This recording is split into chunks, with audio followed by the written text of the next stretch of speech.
So simpleng sangkap, malupitang luto na naman ang gagawin natin for today's video mga parekoy. Gagawa lang tayo ng masabaw na tinolang manok. Let's go!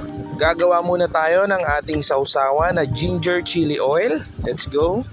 Saktong-sakto to sa malamig na panahon ngayon, tatagulan. Ginisa ko lang yung luya at saka yung sili sa mantika hanggang sa mag golden brown. After nyan, lalagyan natin ng konting sesame oil. Okay na yan. Nagpiga ng kalamansi. Tapos ilalagay na natin yung niluto nating ginger oil. Okay na yan, may sausawa na tayo. Tapos patis, syempre, pang malakas ang patis. Tapos nyan, set aside, nagpainit tayo ng mantika. Tapos pag mainit na yung mantika, igisa natin yung luya muna. Para yung aromatics ng luya, palong-palo sa mantika. Then sunod, igisa na rin natin yung sibuyas. Yan, hintayin lang natin hanggang sa maging transparent yung sibuyas. After nyan, mag-isa na rin tayo ng bawang hanggang sa maging golden brown lang. Yan, igisa lang din natin. After nyan, pag okay na yung bawang, salampak na natin tong mga manok, yung drumstick. Para walang agawan, puro drumstick talaga binili ko. Yan, tamang tos lang tayo.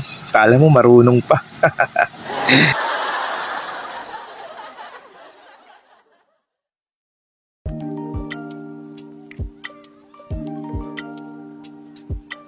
Tapos pag humalo na yung mga aromatics natin sa manok, lagyan naman natin siya ng patis pampalasa, mga parekoy. After nyan, halo-halo lang ulit para kumalat yung patis na nilagay natin sa manok.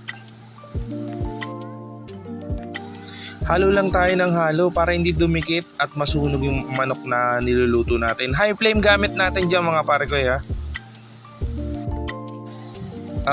Sige, hindi na marunong mag-toast. Ayan, haluin mo na lang kasi.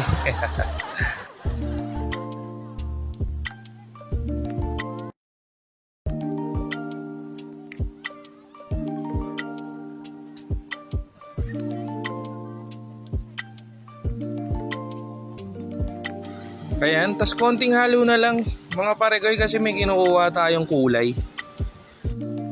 Kapag nakuha na natin yung kulay ng manok na parang ganyan, side by side natin siya lutuin mga parekoy para pantay yung pagkakaluto natin sa manok. Tapos syempre, yung 1 litro ng pangmalakasan nating gripo stock.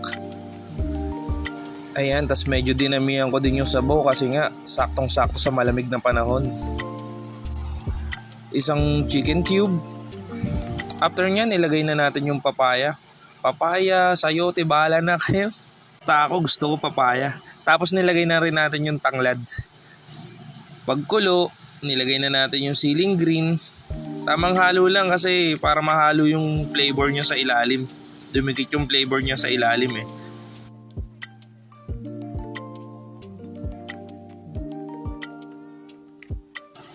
Ito parekoy, optional lang to. Nilagyan ko siya ng sotanghon. Gusto ko kasi may nginunguya ako habang may hinihigop na sabaw. Alam niyo yun? Version ko siya ng tinola.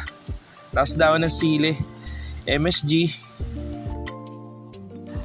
Hindi ko nasama sa video yung nilagyan ko rin siya ng pamintang pino.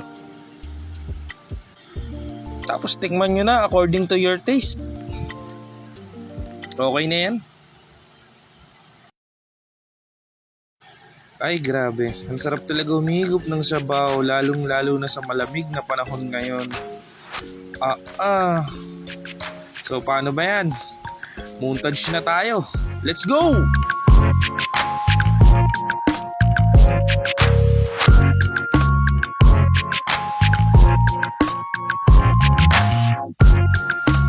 Ako si Paring GD. Lagi niyong tandaan na lahat tayo pwedeng maging kusinero. Dito na tayo sa favorite kong part, ikiman na. Let's go! Gawin na natin yung sabaw. Mga parekoy.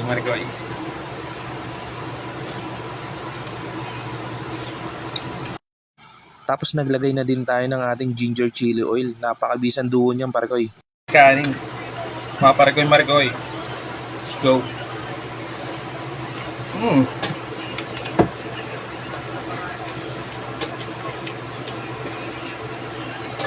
Manok mo may ano.